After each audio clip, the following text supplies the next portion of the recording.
to call him a silly boy because, especially having seen the army that his Marine just went up to scout, and even if you get your Marine halfway up, which I think is about where it is, you're gonna see this big army.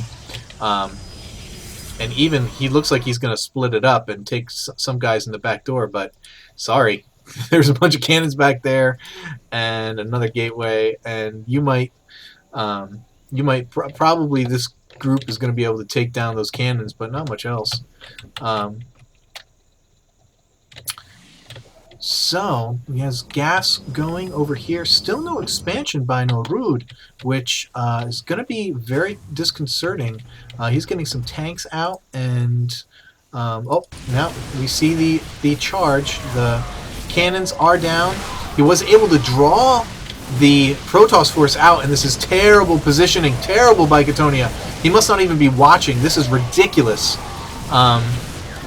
This is just terrible. Never let your army get drawn down like that. That's just brutal. Now this Colossus is going to come out. Going to do some good damage. Zealot's perfectly placed to be able to block off these guys. However, the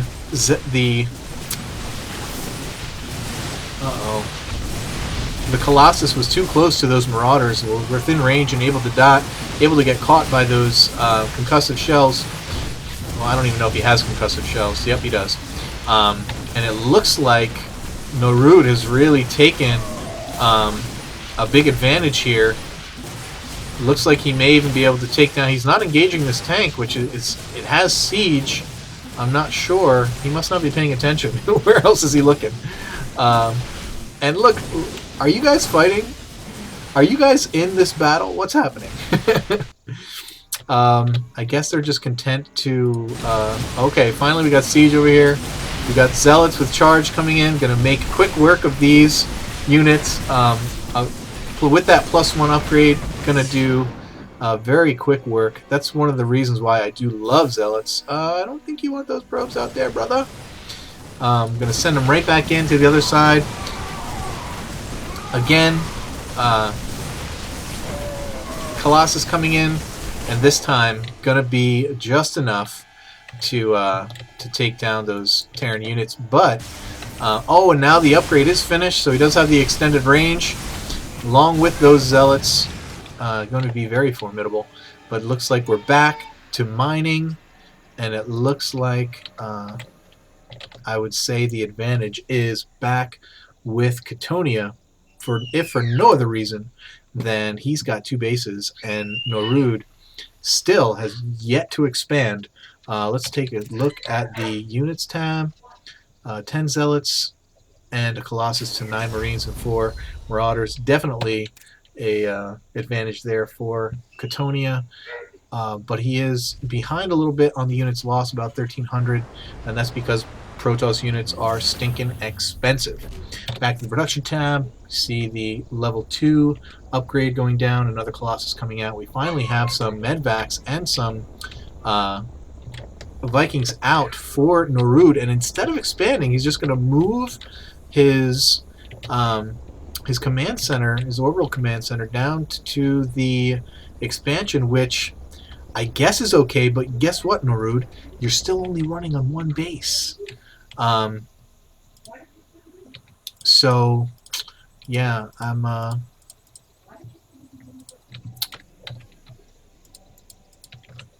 think this is once again just further advantage for Katonia. And now it's just a matter of moving out. I think this is going to be it. This attack could spell the end for Norud. He's just not going to have enough. He doesn't have enough production facilities to keep up with Katonia. He doesn't have enough income. Let me look at resources really quick. Income actually better. I guess because of the mules. Yep, because he's got 3 mules out. Norud actually does have an income advantage at the moment, but Katonia has more than double the harvester count and is getting tons more gas. But it looks like we do have engagement out here, and these Zealots are going to clean up these units along with these Colossus. Going to make quick work of those units. But, oh, once again, coming from behind, this other group of units going to just walk right into the Protoss base, make quick work of that Colossus, and just walk through. Katonia taking a third base and doesn't even know that his base is getting stomped right now. Keeping these Stalkers here to defend this expansion, not a terrible decision. And it looks like Norud wants to get in here and do some economic damage and take out these probes, but Katonia is going to be there in time and quickly take out these units. But there are some flying units here. Look, I love these Vikings. They're like they're like a permanent turn. And the Stalkers finally make their way back to the base to take out these flying units. Viking gonna fly by these cannons with its 9 range, still try to take out this Colossus, and again using that long range, still gonna fire away at that Colossus without trying not to get drawn into that cannon fire. These Stalkers are gonna have to come out and end that for Katonia, but he's gonna escape again and come out over here. But again, even though, you know, actually I would say Norud didn't really do a whole lot of damage that time. Maybe a few probes, but not a whole lot. Katonia has yet to put guys back into gas, so that's problematic. He's still got a couple of lazy probes on a lunch break over here as well. So let's check out the income tab again. Again, with those, yeah, you see he actually did lose about 10 harvesters in that last attack. And yet able to keep up, Norud, with these, wow, it just goes to show the power of these mules that, what is happening? Oh, okay, he's transferring. I was like, where did his economy go? He's transferring drones to the third base, which is always a good move to transfer drones. And he has this huge bit of army over here. Gonna run into these Stalkers and completely demolish them. And clearly, Katonia once again not paying attention. Where are you looking when things like this happen? Where are you looking? Colossus coming in. Probably going to get sniped. Yep, very easily. But there's still enough Zealots and Stalkers here to finish this army. And with Katonia's army right here, and no army left for Norud, this is going to have to be GG, I'm guessing. And there it is from Norud.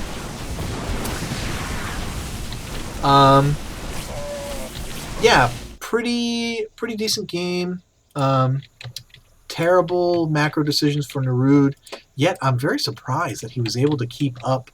I'm kind of floored that, I mean, I knew that, you know, that Mules were good and that they really helped the Terran economy, but to be able to mine on one base as much as the Protoss is mining on 2,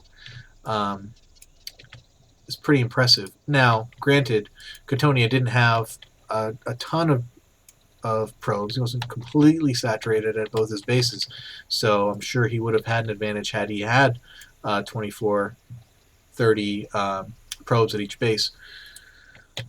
But anyway, he did. But good use of Colossus, good use of Zealot Charge. And the win goes to the Protoss. Thank you to Katonia for submitting it, and thanks for your patience and waiting for me to get this game out to you. Alright, guys. That's it for me. Enjoy the rest of your weekend. Yeah. And I will not see you next time. But we will keep climbing that ladder!